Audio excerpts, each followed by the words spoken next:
Why do they call it 69? It's a pretty simple one, I think. It's feeling a hand pushing our head down, which can be a turnoff in the moment. So does the scent can kind of throw things off down there, is what you're saying? Looking like that, I should be allowing my partner to come on my face, or I should be swallowing it.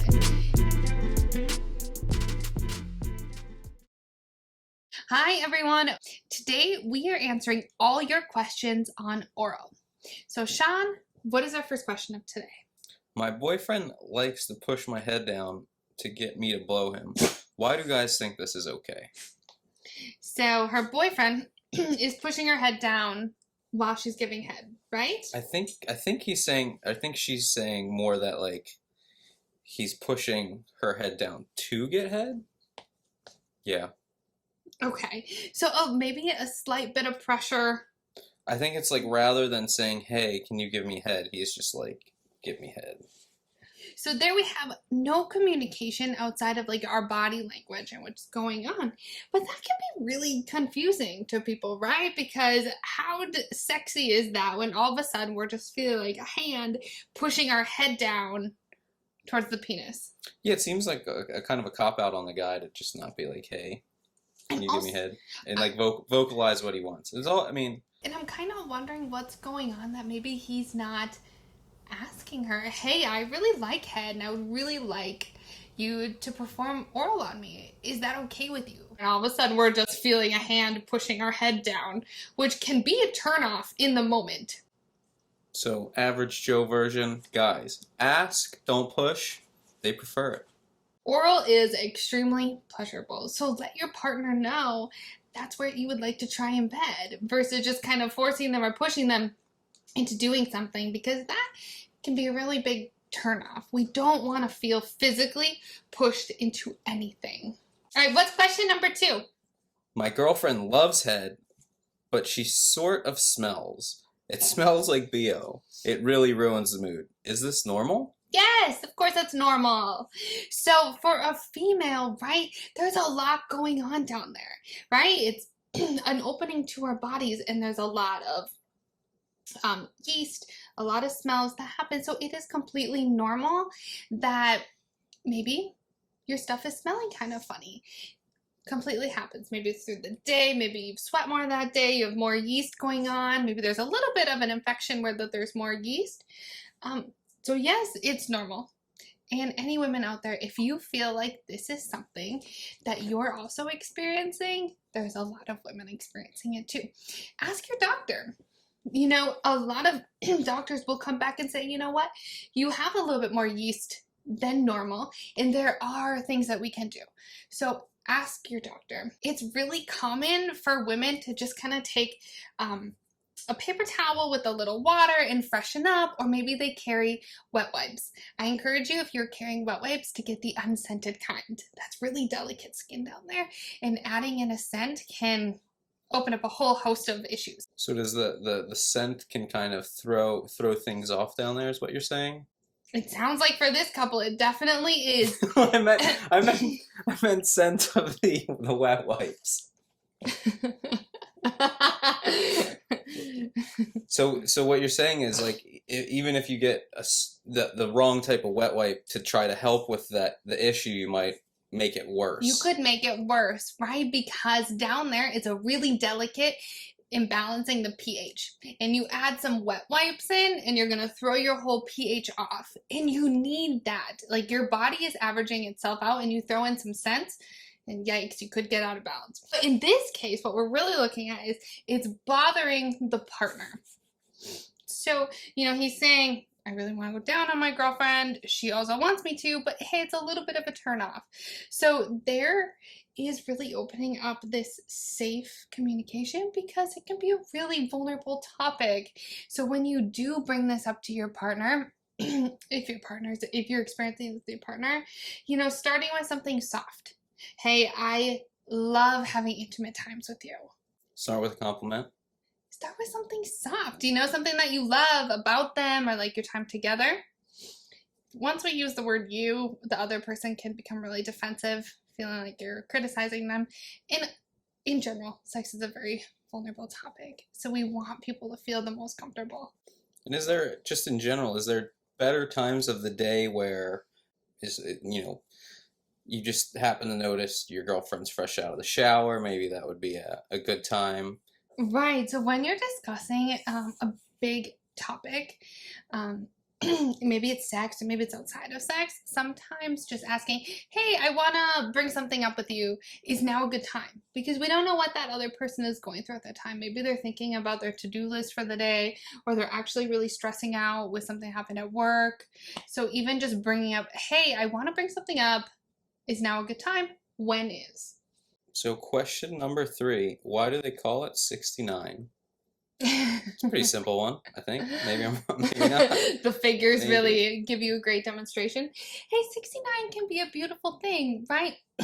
Because in the oral play, a lot of people who are giving oral, the other person receiving it can be going through something. I've heard many of my clients say, my mind and anxiety increases when my partner is performing oral on me. So 69 is a really great way that you and your partner can both experience pleasure.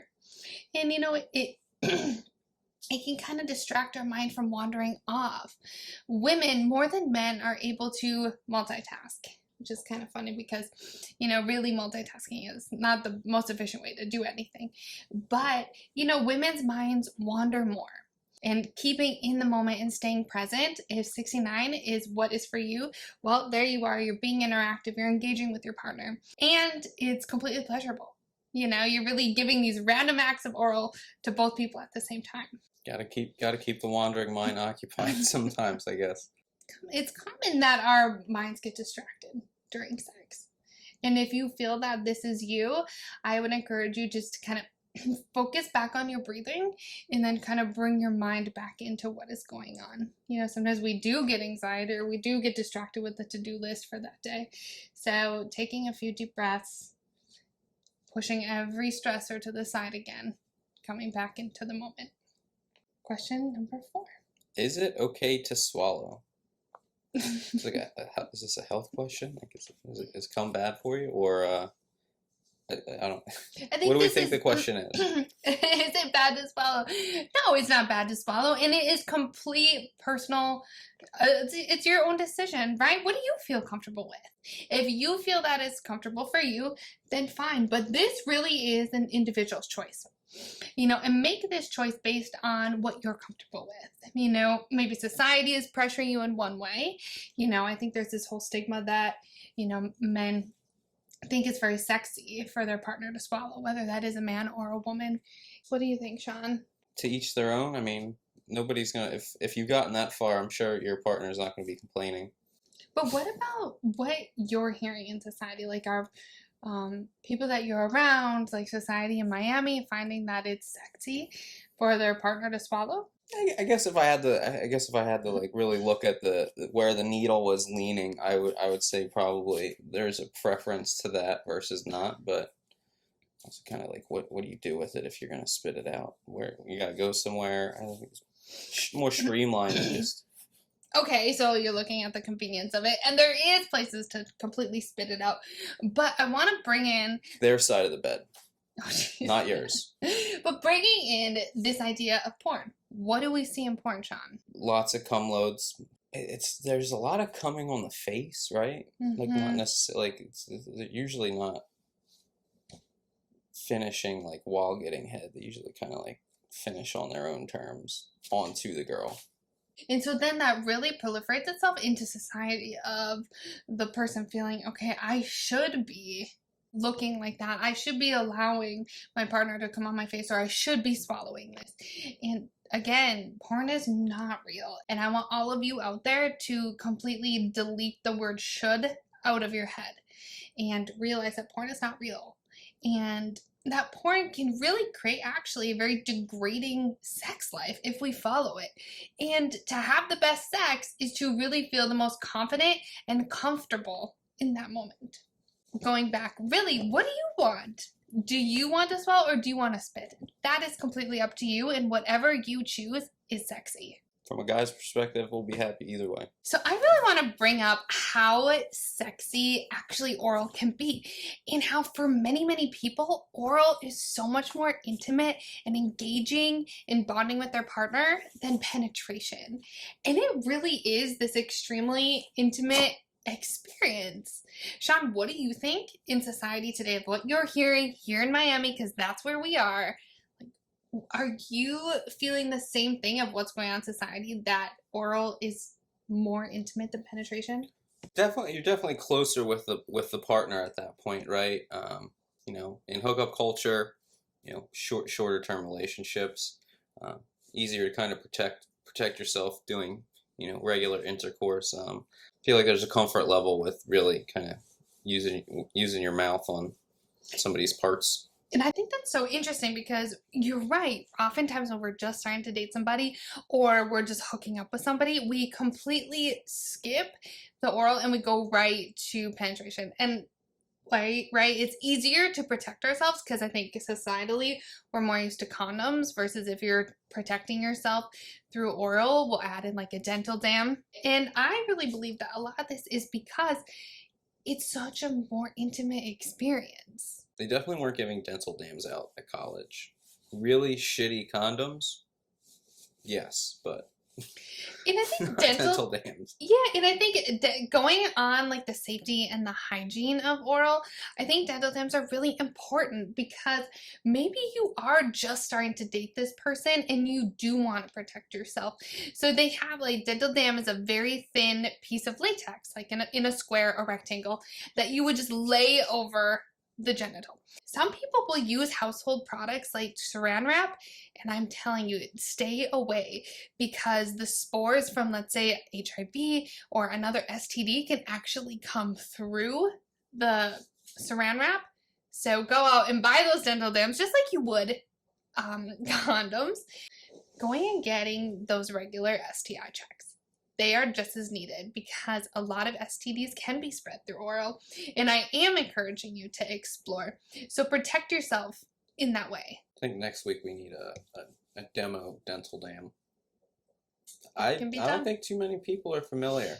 Really feeling that oral is just as intimate, or for some more intimate than penetration, we can't expect this from our partner. This, we really can't expect it. So it is something to talk about and really make inviting. How do we invite our partner to perform oral on us, and vice versa, for us to perform oral on them? Because one of the best things you can have in bed is selflessness. So what do I mean? How do we make ourselves and our body feel sexy and also ready for oral? Maybe I feel the most sexy right after a shower. So I'm going to go in the shower, wash. Maybe you decide you want to wax, or you want to shave, or you know what? Maybe you just decide you want to groom. Finding out what makes you feel sexy, because if you've been on my Instagram, it's all about the more confident we are in ourselves and our bodies, that brings the sexiness into the bedroom. What do you think you would have to do, or a man would have to do, to be inviting for their partner, whether it's a man or woman, to want to engage in oral with them?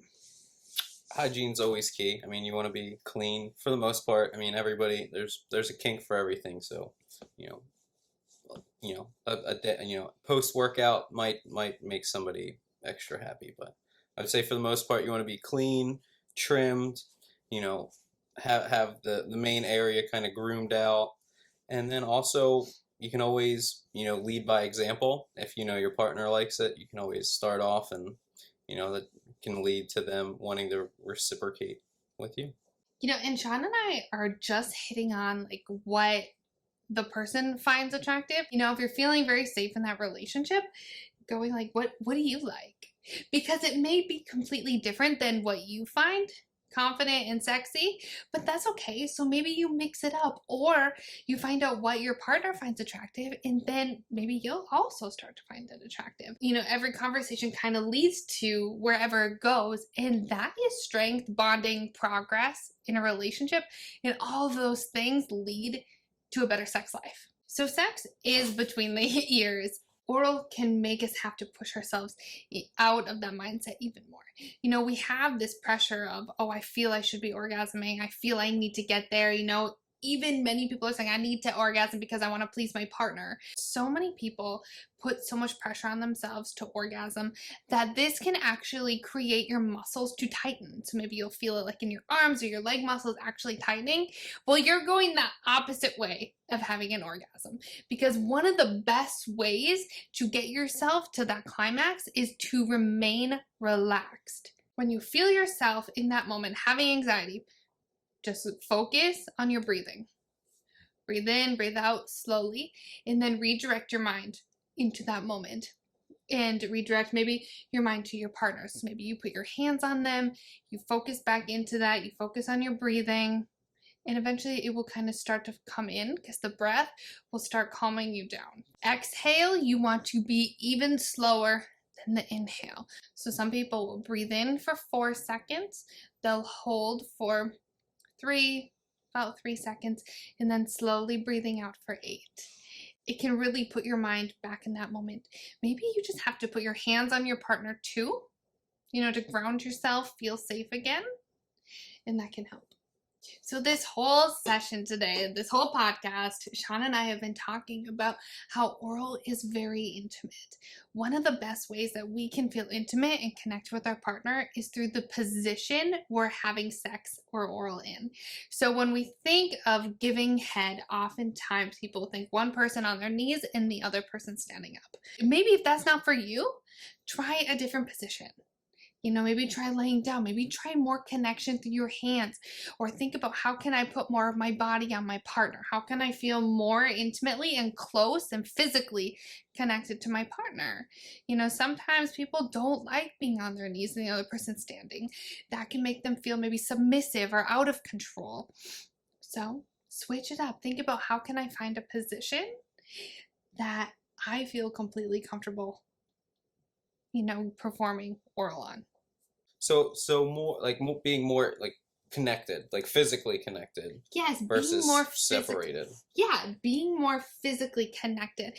You can get creative, right? There are so many diagrams and pictures out there, or just try it out. You know, how I don't really like being on my knees. I want to feel closer to you. Okay, well, how can I use my body then to feel more connected as I'm giving you oral, as I'm receiving oral? 69 may be a really good position for this. You're very connected. Very connected. So thank you so much, listeners, for sending in your questions. I love hearing from you. This podcast is here to help you create your best sex life. So if you have any sexy questions, DM me on Instagram at therapywithmelinda, or send me a message through my website at www.insight-miami.com. I'm super happy. You know, you can always email me too and book a session if you are a Florida resident, or I'm really happy to answer your questions here on this podcast. And any way you reach out, all questions remain anonymous, so feel safe asking. I am so excited for next week's podcast. We are talking all about non-traditional couples, thinking swingers, threesomes, thruples. I want to hear from you. So if you I've ever heard of a throuple. I mean, I think I know what it is. It's a three-person relationship. It is a three-person relationship. And the number one thing you need in a three-person relationship is, again, selflessness. So I'm so excited to hear what your questions are. Please send them in to me, and I will speak to you next week. And until then, go out and have great sex.